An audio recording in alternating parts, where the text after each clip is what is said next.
Bonjour chers auditeurs de Wesh Radio, aujourd'hui, je vais répondre à une question que vous ne vous êtes certainement jamais posée. Pourquoi les gens ont-ils des accents différents, même en parlant la même langue? Imaginez, deux personnes parlent français, mais l'une vient de Québec et l'autre de Marseille. À peine ouvrent-elles la bouche, on peut deviner leur origine. Comment se fait-il que, pour une même langue, il existe tant de façons différentes de prononcer les mots? Laissez-moi vous emmener à la découverte de ce phénomène fascinant. Pour comprendre l'origine des accents, il faut d'abord réaliser qu'un accent est bien plus qu'un simple style de prononciation. Il est le résultat de plusieurs facteurs linguistiques, historiques, géographiques et sociaux, qui influencent la manière dont les gens parlent dans une région donnée. En fait, un accent se construit et évolue au fil du temps, formant une sorte de signature sonore qui reflète l'identité culturelle d'un groupe. À l'origine de cette diversité, il y a la géographie. Avant que les moyens de communication modernes ne permettent de se déplacer facilement ou de parler à des gens situés à des centaines de kilomètres, les communautés vivaient dans des régions relativement isolées les unes des autres.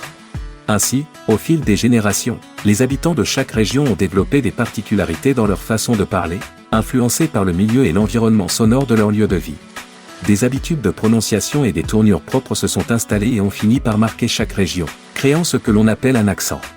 Ces différences de prononciation ne sont pas anodines. Elles viennent souvent de petites variations dans l'articulation des sons, que ce soit dans la façon d'ouvrir les voyelles, de prononcer les consonnes, ou de rythmer les phrases. Par exemple, dans le sud de la France, on a tendance à prolonger les voyelles et à donner un rythme plus chantant aux phrases, influencé en partie par l'accent occitan, tandis que dans le nord, les sonorités peuvent être plus fermées et plus dures. L'histoire a aussi joué un rôle essentiel dans le développement des accents. Prenons l'exemple de l'accent québécois. Lorsque les premiers colons français se sont installés au Québec au XVIIe siècle, ils ont emporté avec eux l'accent de leur région d'origine, notamment l'accent de Paris de l'époque. Mais avec les années et l'isolement de cette colonie par rapport à la France, l'accent québécois a évolué différemment de l'accent parisien, influencé par l'anglais parlé en Amérique du Nord, et par les langues autochtones avec lesquelles les Québécois ont eu des contacts. Aujourd'hui, ce français québécois garde encore des traces de l'accent d'autrefois, mais avec des particularités uniques qui le distinguent du français de France. L'accent se construit aussi en fonction de l'influence culturelle et sociale. En grandissant, nous avons tous tendance à adopter l'accent des personnes qui nous entourent, souvent celui de notre famille, de notre école, de notre quartier. Les enfants apprennent les sons en écoutant leurs parents et imitent naturellement leur façon de parler. Puis, à l'école ou dans leur vie sociale, ils affinent leur accent en fonction de leur entourage et des groupes sociaux auxquels ils souhaitent appartenir.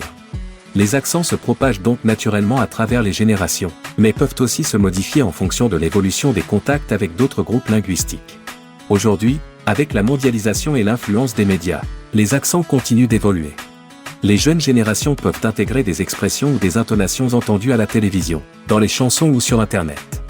Parfois, cela peut même effacer ou atténuer certains accents régionaux. Pourtant, les accents restent encore très résistants, et ils sont une véritable marque de fierté pour beaucoup. En effet, l'accent est souvent un signe d'appartenance à une communauté, à une région, à une culture. En résumé, si les gens ont des accents différents même en parlant la même langue, c'est parce que chaque accent est le produit de plusieurs siècles d'évolution géographique, historique et sociale. L'accent est un héritage culturel, un témoin sonore de notre histoire commune et de nos parcours personnels. Alors, chers auditeurs, la prochaine fois que vous entendrez un accent, écoutez-le avec attention. Il est chargé d'histoire, de voyage, de tradition. Car derrière chaque accent, il y a bien plus qu'une façon de parler. Il y a tout un monde de significations, une richesse culturelle qui fait la diversité et la beauté de notre langue. Restez avec nous sur Wesh Radio pour d'autres chroniques, le saviez-vous?